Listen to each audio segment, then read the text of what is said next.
يا نور الهلال أقبل تعال، فالشوق طال والقلب سما نحو السماء مترنما.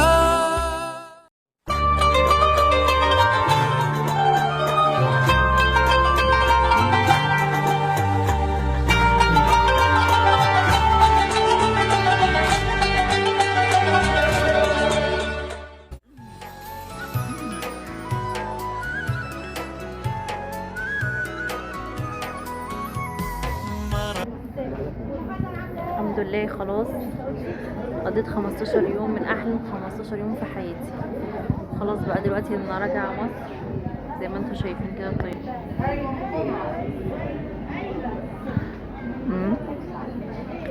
هنركبها حالا دلوقتي. دعواتكم ارجع بالسلامه. وحشتوني وحشني القناه، وحشني ان انا انزل عن فيديوهات كتير في القناه. كنت واخده ريست عن كل الناس كلها 15 يوم. ما كنتش يعني بكلم حد كتير قوي، ما كنتش بكلم حد يعني قوي، وما كنتش بفتح القناه حتى، ولا كنت بعمل اي حاجه. بس يعني ايه، مفضيه دماغي شويه واخده ريست من كل حاجه. والله خير. كان احلى 15 يوم في حياتي. قضيت منهم 5 ايام في المدينه و10 في مكه. بس بصراحه والله يعني عايزه اقول لكم اجمل رحله في حياتي بجد. يعني اللهم عوده ليا ان شاء الله. ادعوا لي ان انا ارجع تاني. مش عارفه والله هرجع تاني ولا لا، بس دعيت كتير ان انا ارجع تاني. وعقبالكم يا رب، كل مشتاق يا رب بالزياره دي. بينا دلوقتي عشان الطياره هنركب، وبعد كده نشوف هنعمل يعني. انا والله بقالي يعني عايزه اقول لكم بقالي اكتر من 15 يوم ولا شفت القناه ولا اي حاجه خالص، ولا شفت احصائياتها ولا شفت. فاكيد احصائياتها وقعت، اكيد يعني الاحصائيات بتاعت القناه وقعت، لاني انا ما نشرتش عليها حاجات كتير ومحملها الفتره دي كتير يعني. ان شاء الله هنرجع تاني وافضل من الاول واحسن من الاول يعني باذن الله. اشوفكم بقى في مصر ام الدنيا، العوده الى الوطن.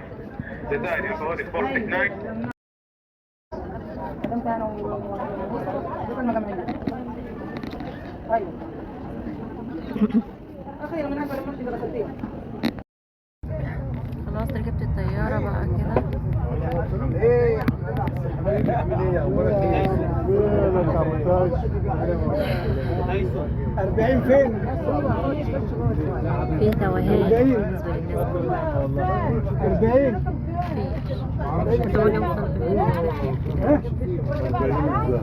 لسه قدام 40. فرحانة وزعلانة في نفس الوقت. فرحانة إن أنا رايحة أشوف أهلي وجوزي وكده، وزعلانة إن أنا هسيب الأماكن الحلوة دي. مش عارفه رقمها وسبت المدينة كده كده. كنت سبت المدينة أصلا. خش هنا.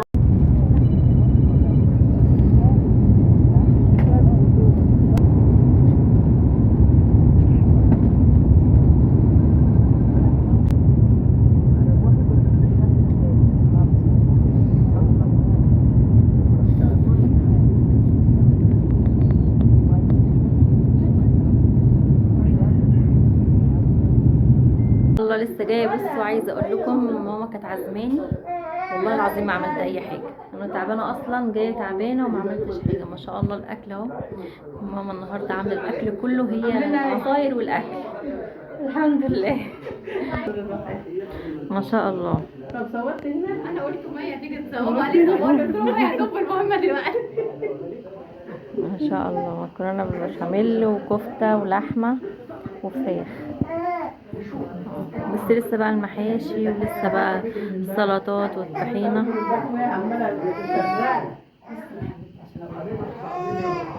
والعصاير تمر.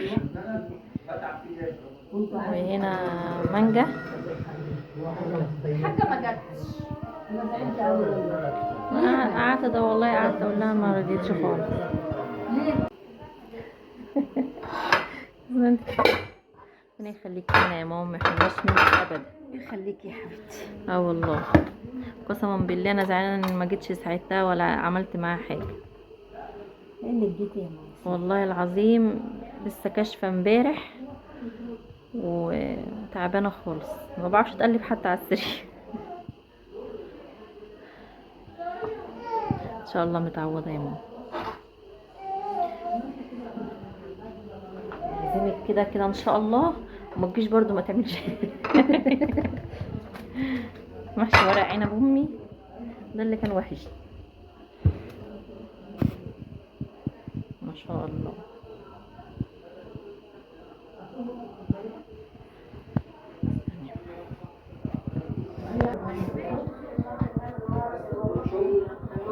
مش هجيبك مش هجيبك. امال يا ستي ليه؟ عامله كرومب ليه؟ كفايه ورق العنب يا ستي. قولي يا ستي. عامله كرومب ليه؟ عامله محشي كرومب ما شاء الله، وعامله محشي كوسه وبتنجان وفلفل. ايه يما اللي انت عاملاه ده يا يما؟ هي معايا. وانا عندي قناه، انت هتتصوري على ايه؟ ما شاء الله الاكل اهو. تسلم ايدك يا ماما، وربنا يخليكي لينا يا رب ويديك الصحه، تعزمينا كده كل سنه امين يا رب. وربنا ما يقطع لك عاده يا رب. طبعا بقى انا كنت جايه من السفر تعبانه جدا جدا، مش عارفه ليه، مع اني يعني انا كنت اصلا جايه من العمره. عايزه اقول لكم كان ظهري منتهي. انا اساسا عندي الغضاريف اصلا في ظهري، تعباني جدا جدا، وزاد عليها العمره طبعا والمجهود كتير قوي قوي هناك. يعني العمره مش سهله والله العظيم، وعمره رمضان بالذات بتبقى يعني مجهود، يعني اكنها 5 عمر في بعض حقيقي بجد، من المجهود والتعب والمشقه والزحمه، يعني كل حاجه بجد. عمره رمضان بجد يعني هي الرسول صلى الله عليه وسلم قال هي تعادل حجة معي، يعني كأنه حج مع الرسول يعني، أو حج يعني، لأنه بيبقى فيه مشقة وبيبقى فيه تعب عن أي شهر تاني حقيقي بجد. يعني أنا كنت في شعبان ما تعبتش خالص يعني زي رمضان، تعبت في عمرة رمضان جدا، وتعبت في أيام رمضان لما كنت بروح الحرم. عايزة أقول لكم في الزحمة والمواصلات كانت صعبة جدا، والمشي كان صعب قوي قوي، لانك انتي بتمشي خطوتين وتقفي، تمشي خطوتين وتقفي، فكان المجهود صعب قوي قوي عبال ما بتوصلي للحرم اصلا. يعني فيها نص ساعة، ساعة الا ربع كده عبال ما توصلي للحرم، بس يعني مسافة قصيرة هي، بس بتاخديها في وقت كتير جدا. بس بقى كنت جايه تعبانه فرحت للدكتور وطبعا كنت باخد حقن وحاجات كده علشان كان عندي التهابات جامده جدا في ظهري. فطبعا عايزه اقول لكم والله العظيم كان نفسي اعمل مع ماما اصلا العزومه ديت، لان ماما اصلا كده كده تعبانه. فالحمد لله يعني ربنا يديها الصحه يا رب كده يا رب، ويشفيها ويشفيني ويشفي كل مريض يا رب العالمين. دعيت لكم كتير قوي قوي وانا هناك، ودعيت للناس كلها، كله والله العظيم دعيت لكله، ودعيت للناس اللي هي اختصتني بالذات وقالت لي ادعي لي، ودعيت لكل حد قال لي ادعي لي هناك او سلمي لي على الرسول صلى الله عليه وسلم. يعني ربنا كده يرزق كل مشتاق بالزيارة ديت. وكمان اللهم عود ليا، يعني ادعوا لي ان انا ارجع تاني للمكان ده لاني وحشني جدا. عايزه اقول لكم انا بقالي دلوقتي 4 أو 5 ايام قاعده، يعني جايه من السفر وكده، بس عايزه اقول لكم مشتاقه جدا جدا للمكان هناك حقيقي بجد، ناقصني كتير جدا. اللهم عود للمكان ده يا رب، واللهم يعني اللهم حج كمان. يعني بصوا انا طماعه. انا حاسه ان انا طماعه كده كتير، بس بصوا يعني مفيش حاجه بعيده عن ربنا والله العظيم. يعني ربنا رزقني بعمره وبعمرتين، مش عمره واحده، عمره شعبان ورمضان، مش هيرزقني بحج ان شاء الله. ربنا كرمه كبير جدا، ربنا كريم، و وانا متيقنه خير ان شاء الله، اللي جاي احسن واللي جاي احلى. وبصوا دعاء كده حلو قوي، او انا بقوله كريم يا رسول الله والله اكرمه، هل فقير بين الأكرمين يحرمه؟ هو الدعاء ده